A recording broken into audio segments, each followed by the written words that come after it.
તો 2024-25નું જે અંદાજપત્ર છે તે રજૂ થઈ ચૂક્યું છે. 3.30 લાખ કરોડને પણ પાર પહોંચ્યું છે આ બજેટ, અને હવે આ બજેટને વધારવામાં આવી રહ્યું છે. સરકાર પક્ષે કે પછી ભાજપ પક્ષે જે પણ લોકો છે તે બજેટને વધાવી રહ્યા છે.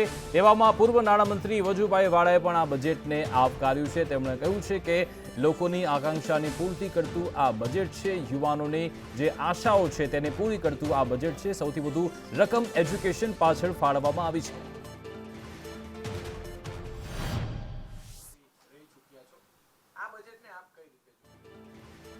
ગુજરાત રાજ્યમાં આજે માનનીય શ્રી કનુભાઈ દેસાઈએ જે બજેટ રજૂ કર્યું છે તે બજેટ અત્યાર સુધીમાં રજૂ થયેલા તમામ બજેટોમાં સૌથી મોટામાં મોટું બજેટ છે.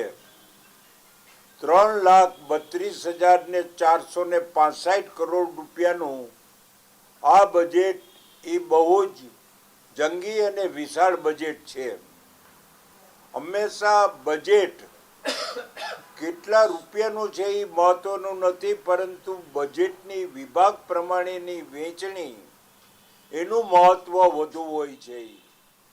આ બજેટની અંદર સૌથી વધુમાં વધુ રકમ એજ્યુકેશન પાછળ ફાળવેલ છે. લગભગ 55,000 કરોડ રૂપિયા એ શિક્ષણ પાછળ ખર્ચ કરશે એવું માનનીય કનુભાઈએ જાહેર કર્યું છે. એ કરી